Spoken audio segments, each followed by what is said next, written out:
Assalamualaikum warahmatullahi wabarakatuh. Sekarang kita akan memulai pelajaran. Tentunya kalian sudah berdoa, sarapan, menyiapkan alat tulis, dan juga berpakaian rapi ya.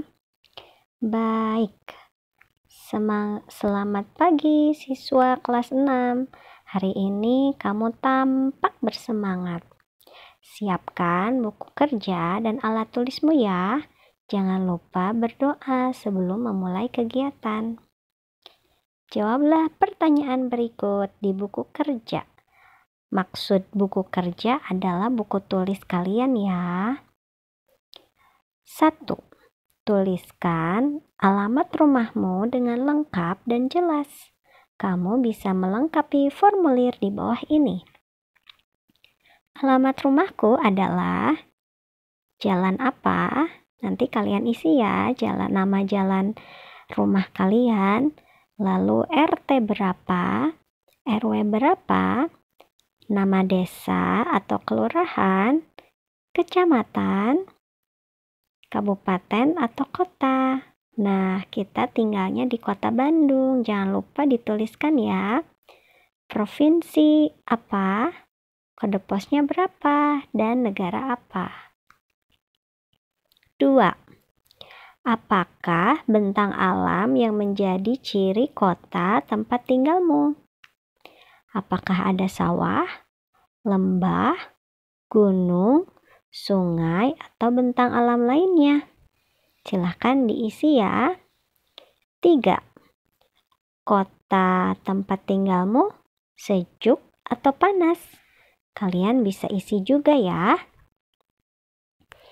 Ayo membaca. Sebelum membaca, amatilah gambar di bawah ini dengan teliti. Wah, lihat. Coba perhatikan. Itu alat transportasi apa ya yang dipakai Bapak itu? Benar sekali. Di gambar tersebut terlihat ada seorang bapak-bapak yang menaiki sepeda. Lalu di atasnya ada apa lagi ya? Ya, di atasnya ada ranting-ranting.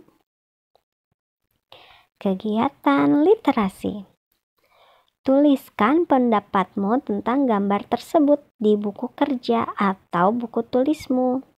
1. Pernahkah kamu melihat pemandangan seperti tampak pada gambar? Pernah tidak ya? 2. Di mana kamu melihatnya? Di daerah pedesaan atau perkotaan? 3. Menurutmu, bentang alam apa yang ada di sekitar jalan itu? Silakan diisi ya. Nomor 1, 2, 3 di buku tulis kalian. Sekarang bacalah teks berikut dengan cermat. Bu Widi akan membacakan untuk kalian. Kota kakek. Sudah lama rasanya aku tidak pergi kemana-mana. Sejak pandemi ini, aku harus tinggal di rumah. Sekolah pun dari rumah. Hiburanku hanya menonton televisi sampai bosan rasanya. Aku ingin pergi jalan-jalan, tapi menunggu sampai keadaan lebih aman.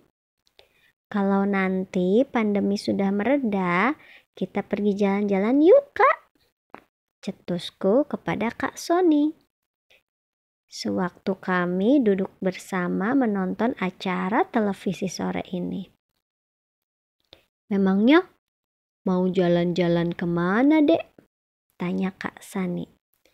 Tangannya terus saja menekan remote televisi, mengganti saluran acara berulang kali. Sudah pasti Kak Sony juga bosan sepertiku. Enaknya kemana ya? Aku berpikir.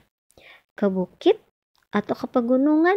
Sepertinya enak ke tempat yang sejuk begitu. Kak Sony terbelalak senang. Kalau ke tempat seperti itu sih lebih baik ke rumah kakek. Kan kakek tinggal di kota di daerah pegunungan.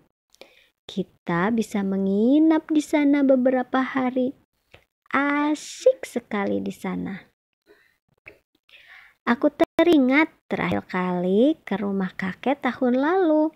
Waktu itu kakek mengajakku ke bank untuk mengambil uang pensiun. Kami naik motor tua kakek. Kukira tempatnya dekat. Ternyata banknya jauh. Kasihan kakek. Untungnya jalanan di kota tempat tinggal kakek tidak sepadat di sini. Antrean di bank juga tidak sebanyak di sini. Apa asiknya sih tinggal di kota kecil seperti itu? Sepi banget, tidak ada mall, toko-toko di sana kecil-kecil, tidak lengkap. Aneh, katanya mau ke pegunungan, kok malah cari mall dan toko? Goda Kak Sony. Di tempat kakek enak, Dek. Meskipun kota kecil, udaranya sejuk, suasananya tenang, tidak seperti di sini, bising dan banyak polusi. Benar juga kata Kak Sony, di kota besar tempatku tinggal ini ramai karena padat penduduknya. Jumlah penduduknya saja bisa sampai 1 juta jiwa. Fasilitas publik lebih banyak, jalan-jalannya lebar, sarana hiburan di mana-mana. Orang-orang di kota besar berkegiatan sepanjang hari. Malam saja di sini masih banyak orang dan kendaraan yang lalu lalang. Namun, membayangkan kota kecil kakek, aku merasa enggan ke sana. Fasilitas umum seperti sekolah, rumah sakit, atau puskesmas, toko besar, tempat hiburan, semuanya berjauhan dan tidak sebanyak di sini. Repot juga jika harus kemana-mana. Sarana transportasi terbatas. Kota kecil dengan penduduk yang mungkin hanya 50.000 jiwa jelas tidak seramai di sini. Apa yang menarik di sana? Lama aku memikirkannya. Iya. Setiap kali aku habis berlibur selama beberapa waktu di rumah kakek, aku merasa lebih segar dan sehat. Di rumah kakek, aku bisa makan dengan nikmat. Aku bisa tidur dengan lebih nyenyak karena di sana tenang dan sepi. Aku selalu diajak jalan-jalan menyusuri sungai di belakang rumah kakek. Diajak kakek memancing ikan, memanen buah dari kebun sendiri, dan masih banyak lagi kegiatan yang tidak bisa kulakukan dengan gratis di sini. Duh, aku jadi kangen kakek. Tiba-tiba aku merasa ingin segera pergi ke kota kakek. Jawablah pertanyaan berikut berdasarkan bacaan. Tuliskan jawabanmu di buku kerja atau buku tulismu. 1. Siapa saja tokoh yang ada dalam cerita tersebut? 2. Mengapa tokoh aku enggan ke rumah kakek? 3. Pengalaman apa yang diingat tokoh aku ketika mengunjungi kakek tahun sebelumnya? 4. Bagaimana jumlah penduduk di kota tempat tinggal kakek dibandingkan di kota tempat tinggal tokoh aku? 5.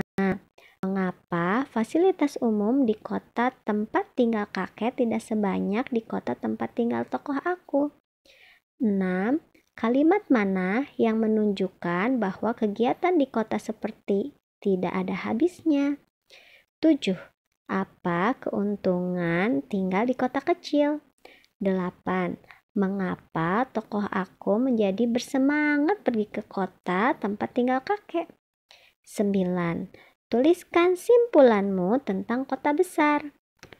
Kota besar adalah, silahkan diisi ya. 10. Tuliskan simpulanmu tentang kota kecil. Kota kecil adalah, silahkan diisi ya. Kegiatan 2. Ayo menulis. Lengkapi bagan berikut berdasarkan cerita yang sudah kamu baca sebelumnya. Kotak pertama. Apa yang diinginkan tokoh aku di awal cerita? Silahkan diisi ya. Kotak kedua. Apa yang dilakukan tokoh aku untuk mengetahui lebih banyak perbedaan kota kakek dan kota tempat tinggalnya? Silahkan diisi juga ya. Kotak ketiga. Bagaimana akhirnya? Bagan itu adalah bagian awal, bagian tengah, dan bagian akhir dari suatu cerita. Setiap cerita pasti memiliki 3 bagian tersebut. 3 bagian cerita itu bisa dituliskan kembali menjadi sebuah karangan yang terdiri atas 3 paragraf. Buatlah karanganmu di buku kerja atau buku tulismu. Perhatikan ejaan, tanda baca, dan kerangka karangan yang sudah kamu susun tadi. Kegiatan 3. Tariklah garis untuk menjodohkan kata yang tepat di sebelah kiri dengan di sebelah kanan. Kamu boleh menuliskannya kembali di buku kerja atau buku tulismu. Silakan ya. Di sini ada 10 kata.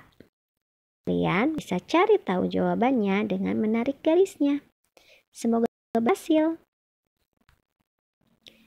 Jurnal bacaanku. Jangan lupa untuk mencatat judul teks bacaan yang kamu baca hari ini pada jurnal membaca di akhir modul ini. Setelah kamu menyelesaikan semua kegiatan, jangan lupa mengisi tabel refleksi belajar hari ini di bagian akhir modul ini. Proyek minggu ini adalah membuat peta kota tempat tinggalmu. Catatlah tengara alam atau buatan yang kamu ketahui dan ingatlah di mana letaknya. Jika kamu menemui kesulitan, jangan ragu untuk bertanya kepada orang tua atau anggota keluargamu yang lebih paham. Numerasi. Hari ke-1. Ayo menghitung. Lengkapi tabel berikut. Kamu dapat menggunakan operasi hitung sebagai aturannya, seperti penjumlahan, pengurangan, perkalian, atau pembagian untuk menentukan bilangan akhir. Ayo, kalian tebak aturannya ya. Kira-kira di tabel pertama ini aturannya apa ya? Bagaimana contohnya? Kalian bisa lihat di contoh jawaban. Bilangan awal ada 2, 3, 4. Bilangan akhir ada 4, 5, dan 6. Kira-kira aturannya apa ya? Betul, ditambah 2. 2 ditambah 2, 4. 3 ditambah 2, 5. 4 ditambah 2, 6. Nah, kalian silahkan tebak aturan pada tabel yang di atas ya. Ayo membaca. Bacalah teks berikut dengan seksama. Amati lingkungan sekelilingmu. Mari mengenal sekelilingmu mulai dari lingkungan terdekat, yaitu rumah. Ketika kamu melihat gambar berikut, apa yang ada di benakmu? Perhatikan. Betul sekali, itu adalah sebuah sumur. Sumurnya cantik ya, ada atapnya. Ya, sumur. Sumur bukan hanya sebagai sumber air untuk memenuhi kehidupan sehari-hari seperti minum dan memasak loh. Jika kamu perhatikan dengan seksama, kebanyakan mulut sumur berbentuk lingkaran. Betul kan? Lingkaran merupakan salah satu jenis bangun datar. Kamu masih ingat bukan? Bangun datar merupakan salah satu topik yang mempelajari objek atau bentuk 2 dimensi. Bangun 2 dimensi merupakan bentuk bangun yang memiliki keliling dan luas, tetapi tidak memiliki isi atau volume.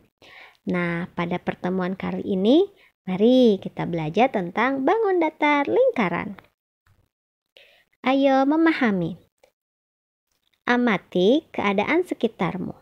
Matematika apa yang bisa kamu pelajari di sekitarmu? 1. Dapatkah kamu menemukan hal lain di lingkungan rumahmu yang berbentuk lingkaran? Sekarang, mari beralih ke bagian garasi atau halaman rumah.